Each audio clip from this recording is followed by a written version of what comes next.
एका विविध ओढण्याने आपल्या साधनेतले आपल्या अनुष्ठानातले कितीतरी अडथळे बाधा विघ्न आरिष्टे हे नाहीसे होतात। म्हणजे त्रिजन्म पाप संहार, 3 जन्मांच्याही पापाचा संहार करण्याची ताकद सतनमोजी आदेश गुरुजी को आदेश पडिबाव दादा गुरु चैतन्य सिद्ध सद्गुरु मत्स्येंद्रनाथ साहब को आदेश गोरक्षनाथ बाबा को आदेश अलग निरंजन आदेश कर्पूर गौरम करुणावतारम संसारी सारम भुजगेंद्रहारम सदा वसंतम हृदया निवृंदे भवम भवामी सहितम नमामि गोरक्ष बालम गुरु शिष्य पालम शेषा हिमालय शशिखंड बालम कालस्य कालम जनजन्म जालम वंदे जटालम जगदंबनालम। आजचा हा एपिसोड येणाऱ्या अशा पवित्र स्वयंसिद्ध रात्री म्हणजेच महाशिवरात्रीवरती आधारित असा आहे। पहा, महाशिवरात्रीला मी स्वयंसिद्ध रात्री यासाठी म्हटलेलं आहे की कारण आपल्या हिंदू पंचांगाप्रमाणे किंवा हिंदू कॅलेंडर प्रमाणे खूप अशा कमी रात्री आहेत ज्या स्वयंसिद्ध रात्री असतात, ज्यांना देवतांचे विशेष आशीर्वाद तर आहेतच, शिवाय एका योग्याला, साधकाला, भक्ताला किंवा एखाद्या तपस्वीला तंत्र मंत्र साधनेतून म्हणा किंवा खूप कमी वेळेमध्ये म्हणा, सिद्धिप्राप्ती म्हणा किंवा मंत्र सिद्ध करणे म्हणा, हे खूप कमी वेळेमध्ये आपल्याला साध्य करता येते। मग अशा सिद्ध रात्रीपैकी एक अशी रात्र आहे ज्याला आपण महाशिवरात्री म्हणतो। पहा, मी या पूर्वीच्या सुद्धा एपिसोडमध्ये म्हटलो होतो आणि आजही म्हणत आहे, शिवरात्रीच्या दिवशी अनेक असे काही मंत्र आहेत ज्या मंत्रांवरती किल नसते किंवा बंधन असते, ते आपसुकपणे या रात्री हटलेले असते। त्यामुळे अशा रात्री केलेली मंत्रसिद्धी ही एखाद्या सिद्ध मुहूर्ताप्रमाणे लवकर फलित होते। साधकाला जो मंत्र सिद्ध करायचा आहे तो सुद्धा लवकर सिद्ध होतो। मग तो कसा लवकर सिद्ध होतो? पहा, अशा या सिद्ध रात्रीमध्ये आपण जप करत असलेले जपाची ताकद किंवा जप करत असलेले संख्येची ताकद ही 10 पटीने आपल्याला अधिक पाहायला मिळते। म्हणजे काय, त्याचं जे पुण्य फलित आहे आपल्याला 10 पटीने अधिक वाढवून मिळते। जसे की आपण एक एक्झाम्पल घेऊया,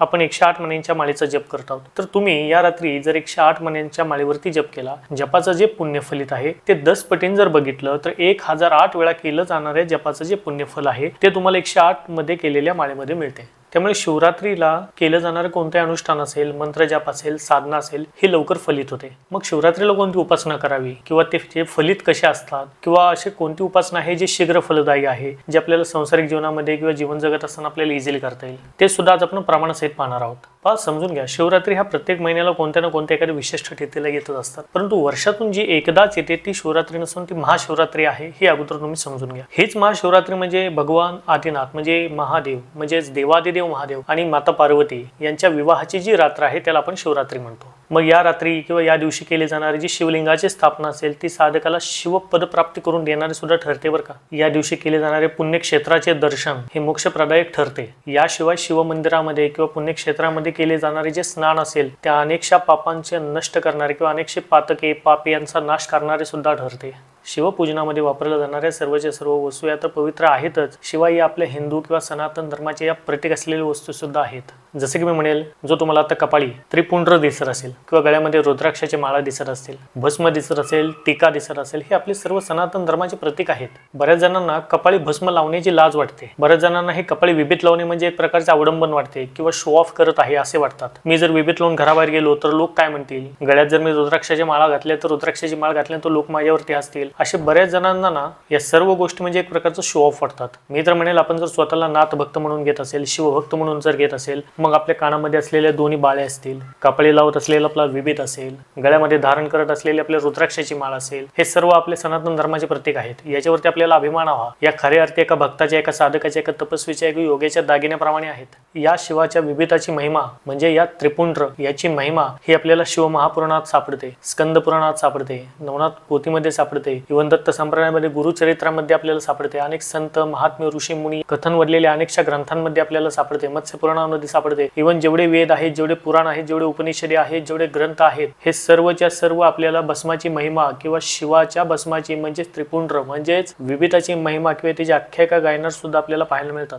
तुम्ही सायंकाळच्या प्रहरामध्ये किंवा रात्रीच्या प्रहरामध्ये किंवा अमावस्या असेल किंवा पौर्णिमा असेल किंवा ज्या ठिकाणातून जाताना तुम्हाला स्मशान लागत असेल किंवा कब्रस्थान लागत असेल, अशा ठिकाणी जात असाल ज्या ठिकाणची जागा खराब असेल, अशा ठिकाणी जाण्यापूर्वी तुम्ही अवश्य घराबाहेर पडताना तुमच्या कपाळी म्हणजेच तुमच्या माथी जर तुम्ही भस्म म्हणजे जर विभीत लावून जर तुम्ही बाहेर पडलात तर एकदा अवश्य पहा, तुम्हाला असं जाणवेल ज्या अनिष्ट शक्ती आहेत, आत्मा आहेत, भूते आहेत, प्रेते आहेत, त्यांची टाप नाहीये तुमच्या आडवे येण्याची, का तर तुमच्या कपाळी असलेला जो त्रिपुंड्र आहे हे तुमचं सुरक्षा कवच करण्याचे कार्य सुद्धा करतो। कोणतेही साधना असेल, अनुष्ठान असेल, तप असेल, सर्वात प्रथम त्रिपुंड्र म्हणजे विभीत हे तुम्हाला एका साधकाच्या कपाळी अवश्यपणे दिसेलच, कारण याचे महत्व तो साधक, तो तपस्वी, तो योगी नक्की जाणत आहे। एका विविध ओढण्याने आपल्या साधनेतले आपल्या अनुष्ठानातले कितीतरी अडथळे, बाधा, विघ्न, अरिष्टे हे नाहीसे होतात. या त्रिपुंडरामुळेच आपण करत असलेले अनेकशे जप असेल, साधना असेल, अनुष्ठान असेल, तप असेल, ध्यान धारणा असेल, या सुद्धा लवकर सिद्ध होतात. याचे प्रमाण सुद्धा आपल्याला रुद्र संहितेमध्ये पाहायला मिळते. जप तप तत्साधानम त्रिपुंडराच फलम भवेत. यातनं आम्ही काय बोध घेतो? त्रिपुंड धारण केल्यामुळे जप असेल, तप असेल, इव्हन दान जरी असेल किंवा तुम्ही जे दान करत असाल तरी सुद्धा त्याच्यामध्ये तुम्हाला अक्षय पुण्याची फलप्राप्ती किंवा तुमच्यातले आयुष्य, बाधा, नाहीश्वरीची ताकद, तेवढं सामर्थ्य कपाळी धारण करत असलेल्या विविधामध्ये आहे.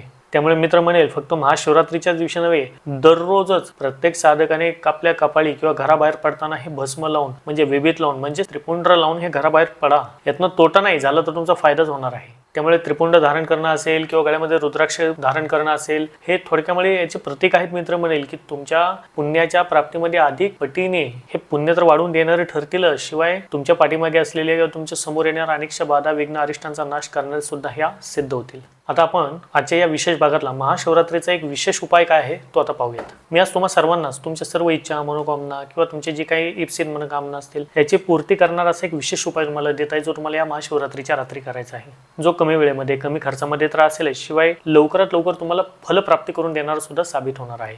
ज्यांना विशिष्ट साधना करता येत नसेल किंवा साधना कशी करावी याची परिपूर्ण माहिती नसेल, तर अशा या सर्वांनी हा जो मी सांगत असलेला उपाय आहे, मग भले तो पुरुष असेल, स्त्री असेल, घरातील लहान असेल, मोठे असेल, सर्वांनी करा. याच्या निश्चितपणे पुण्याची फलप्राप्ती ही तुम्हाला होणारच आहे. बरं, ज्यांनी माझ्याकडनं बजरंगबाण दीक्षा घेतलेली आहे किंवा शाबरी कवच याची दीक्षा घेतलेली आहे, अशा सर्वांनी महाशिवरात्रीच्या सिद्ध रात्री बजरंगबाण सिद्धी किंवा शाबरी कवचची सिद्धी करण्यासाठी म्हणजे बजरंगबाण सिद्ध करणे किंवा शाबरी कवच सिद्ध करणे याच्यासाठी नक्की प्रयत्न करायचे आहेत. कारण तुम्हाला जे शिकवलेले डिटेल आहे ते आता तुमच्याकडे उपलब्ध आहेतच. आता सर्वांसाठी असणारा उपाय आपण समजून घेऊयात. शिवरात्रीच्या दिवशी पहा, आपल्याला सर्वप्रथम काय करायचं आहे की शुचिर्भूत झाल्याच्या नंतर म्हणजे सकाळी ज्यावेळेस तुम्ही आंघोळ कराल, आंघोळ केल्याच्या नंतर प्रथम तुम्ही तुमच्या माथी म्हणजे कपाळी आधी भस्म धारण करा, ज्याला आपण त्रिपुंड म्हणतो म्हणजेच विभीत असेल तर एखादी रुद्राक्षाची माळ गळ्यामध्ये धारण करा आणि जवळच्या शिव मंदिरामध्ये अवश्यपणे जावा. गेल्यानंतर शिव मंदिरामध्ये तुम्ही पाया पडा. जमले तर महादेवाला जे तिथे उपलब्ध असेल, जे हार असेल, फळ असेल, फूल असेल, ते महादेवाला अर्पण करा. आणि मार्केटमधून येताना तुम्हाला छोटं त्या स्वरूपामध्ये होईना म्हणजे छोटंसं का होईना परंतु एक शिवलिंग आणायचं आहे.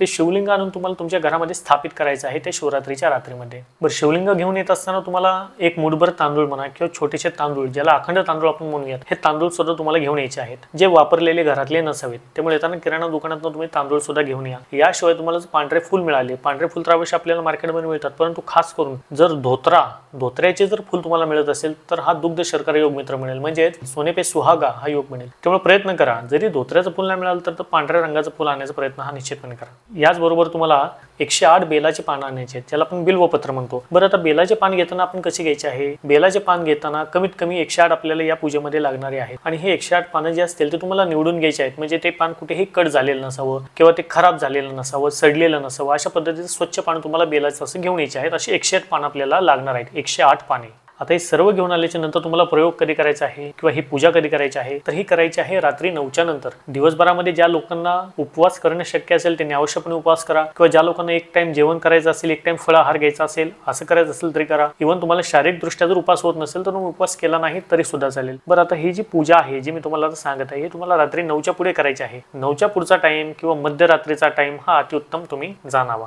सुरुवात आपल्याला कशी करायची आहे? एका तामणामध्ये किंवा ताटामध्ये प्रथम त्याच्यामध्ये थोडेसे अक्षता घालायचे आहेत आणि त्याच्यावरती जे तुम्ही मार्केटमधून आणलेले शिवलिंग आहे ते तुम्हाला त्या ताटामध्ये ठेवायचं आहे. शिवलिंग ताटामध्ये ठेवल्याच्या नंतर ते तुम्हाला स्वच्छ अगोदर धुवून घ्यायचं आहे, पुसून घ्यायचं आहे. त्याच्यानंतर त्याच्यावरती तुम्हाला एक फुलपात्र किंवा एक तांब्या हे त्याच्यावरती जल अर्पण करायचं आहे, म्हणजे पाणी तुम्ही त्याच्यावरती अर्पण करणार आहात. पाणी अर्पण केल्याच्या नंतर एक मूठ तांदूळ, ज्याला आपण शिवमूठ म्हणतो, हा मार्केटमधनं किंवा न वापरलेला जो तुम्ही अखंड तांदूळ आणलेला असेल, जे अक्षता आणलेले असतील, त्या तुम्हाला एक मूठ या स्वरूपामध्ये व्हायचे आहेत त्या शिवपिंडीवर. एक मूठ तांदूळ वाहून झाल्याच्या नंतर त्या शिवपिंडीला तुम्हाला भस्म लावायचं आहे, ज्याला आपण विभीत म्हणतो. विभीताचे 3 बोटे आपल्याला त्या शिवपिंडीला ओढायचे आहेत. त्याचबरोबर त्या शिवपिंडीला आपल्याला पूजन करतेवेळी किंवा पूजन करण्याच्याही अगोदर ज्यावेळेस तुम्ही बसणार असाल, स्वतःच्या कपाळी सुद्धा तुम्ही विभीत हे धारण करा, जमले तर रुद्राक्षाची माळ सुद्धा धारण करा. देन आफ्टर तुम्ही काय करणार आहात? देवाला जे आणलेलं पांढरं फूल असेल ते तुम्ही देवाला पांढरे फूल किंवा धोत्र्याचं फूल असेल तर ते तुम्ही तिथे वाहणार आहात. त्याच्यानंतर देवाला खास करून दिवा हा प्रज्वलित तुम्हाला करायचं आहे। शिवाय जे सुवासिक उदबत्ती मिळेल ते तुमच्या घरामध्ये अवेलेबल असेल ते तुम्ही महादेवाला अर्पण करा ओवाळा। त्याच्यानंतर तुम्हाला महादेवाला दूध आणि साखरेचा नैवेद्य सुद्धा पहिल्यांदा दाखवायचा आहे। हे दाखवून झाल्याच्या नंतर नेक्स्ट स्टेप काय येते, आपल्या अनुष्ठानाची किंवा आपण जे करणार आहे छोटीशी पूजा, याची आता नेक्स्ट पायरी असेल। आता काय करायचं आहे ते नीट समजून घ्या बरं का। प्रथम तर तुम्ही जे 108 बिल्व पत्र आणलेले आहेत, म्हणजे बेलपत्र जे मार्केटमधून आणलेले आहेत, ते तुम्ही स्वच्छ अगोदर धुवून घ्या। धुवून घेतल्याच्या नंतर 108 बेलपत्र एका डिश मध्ये घ्यायचे आहेत आणि एक बेलपत्र उचलून तुम्हाला त्या शिवपिंडीवरती नमः शिवाय हा पंचाक्षरी मंत्र आहे, ओम त्याला लावायचा नाहीये। जर त्याला ओम लावत असाल तर तो षडाक्षरी मंत्र होतो। त्यामुळे बिल्व हे शिवपिंडीवरती वाहत असताना आपण सांसारिक जीवनामध्ये आहोत त्या अनुषंगाने तुम्ही पंचाक्षरी मंत्र हा तिथे घोकायचा आहे, ज्याच्यामध्ये ओम हा प्रणव नसून फक्त नमः शिवाय एवढंच तुम्हाला बोलून तो बेलपत्र एक एक एक करत असा 108 बेलपत्र तुम्हाला त्याच्यावरती नमः शिवाय म्हणत त्या शिवपिंडीवरती घरातल्या व्हायचे आहे। बरं, हे वाहत असताना तुम्हाला बिल्वाष्टकम जर येत असेल तर कुणाला तर घरामध्ये म्हणायला लावा। समजा बिल्वाष्टकम काय आहे, ते कसं म्हणतात, ते पठण कसं करतात हे जर माहित नसेल तर तुमच्या मोबाईलमध्ये YouTube वरती तुम्ही बिल्वाष्टकम सर्च करा। ते बिल्वाष्टकम तुम्ही ज्यावेळेस शिवपिंडीवरती बिल्व पत्र वाहत असाल ते तुमच्या बॅकग्राऊंडला चालू द्या, म्हणजे जे स्तोत्र आहे जे बिल्वाष्टकम आहे ते तुमच्या बॅकग्राऊंडला चालू राहू द्या। देन आफ्टर तुम्ही एक एक बिल्व पत्र हे त्या शिवपिंडीवरती व्हायला सुरुवात करा। याचा फायदा काय होणार आता समजून घ्या। बिल्वाष्टक स्वतः सांगते की बिल्वाष्टक ऐकत, घोकत किंवा बिल्वाष्टक म्हणत जो भक्त, जो शिवपूजक शिवपिंडीवरती बेलपत्र म्हणजे बिल्वपत्र हा वाहत असतो, हा बिल्वपत्र वाहत असताना अनेकशा त्याच्या पापाचा, पातकांचा, पूर्व जन्मामध्ये असलेल्या सुद्धा पापांचा पूर्णपणे क्षय होतो, नायनाट होतो, म्हणजे तो व्यक्ती पापमुक्त होतो। याशिवाय त्याला जी प्राप्त होते ती अपार धन प्राप्ती म्हणा किंवा अपार पुण्याची प्राप्ती म्हणा, ही अक्षय स्वरूपामध्ये त्या व्यक्तीच्या घरामध्ये नांदते। घरातल्या स्त्रिया असतात त्यांना सौभाग्य प्राप्त होते, मुले असतात त्यांची बुद्धी चांगली राहते। जो व्यक्तिरेखा या शिवपिंडीवरती बिल्वाष्टकाचा जाप करत किंवा तो बिल्वाष्टक पाठीमागे लावून शिवपिंडीवरती जो बिल्व हा अर्पण करतो, त्या व्यक्तिरेखेच्या सर्व इच्छा, आकांक्षा, मनोकामना हे महादेव म्हणजे देवादिदेव शंभू हे पूर्ण करतात, अशी बिल्वाष्टकाची ही ख्याती आहे। त्यामुळे बिल्वाष्टक सुद्धा म्हणते की त्रिदलम त्रिगुणाकारम त्रिनेत्रंचन त्रयायुधम त्रिजन्म पाप संहारम एक बिल्वम शिवार्पणम, म्हणजे त्रिजन्म पाप संहार, 3 जन्मांच्याही पापाचा संहार करण्याची ताकद एका बिल्वपत्रामध्ये आहे, जे तुम्ही शिवाला वाहणारे आहात। त्यामुळे प्रयत्न करा, साधी सोपी म्हणजे ज्याला म्हणूयात ना की लहानापासून मोठ्या लोकांपर्यंत केली जाणारी किंवा त्यांना करता येईल या अनुषंगाने हे छोटंसं अनुष्ठान आहे, तुम्ही करायचा प्रयत्न महाशिवरात्रीच्या रात्री निश्चितपणे करा। ही महाशिवरात्रीच्या रात्री करायचा प्रयोग आहे, ज्याच्यामध्ये रात्री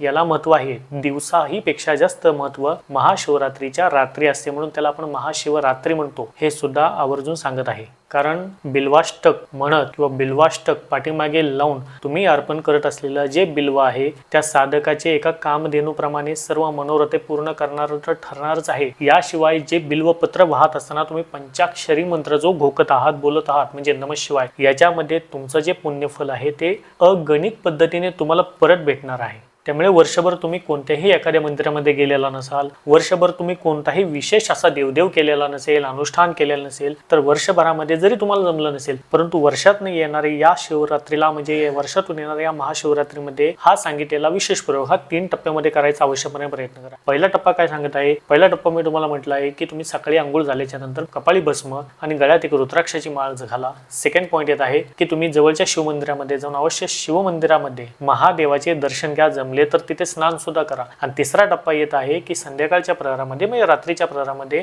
जे मी आता सांगितलेलं छोटंसं अनुष्ठान आहे हे करायचा अवश्य प्रयत्न करा। हा उपाय छोटासाच आहे परंतु विशेष फलदायी निश्चितपणे आहे। त्यामुळे तुम्हा सर्व भक्तजनांवरती, नाथ भक्तांवरती देवादिदेव आदिनाथ म्हणजेच महादेवाची, दत्त महाराजांची आणि नवनाथ महाराजांची ही विशेष कृपा हे अखंड राहू द्यात, याच तुम्हाला मी सदिच्छा देतो आणि आजच्या भागाला मी इथेच विराम देतो। आणि हो, आजचा जर भाग तुम्हाला आवडला असेल तर नक्की त्याला लाईक करा आणि चॅनलवरती जर तुम्ही नवीन असाल तर सबस्क्राईब करायला विसरू नका। भेटूया अशाच नवीन माहिती नवीन व्हिडिओमध्ये। तोपर्यंत सर्वांना सत नमो जी आदेश, गुरुजी को आदेश, अलख निरंजन आदेश।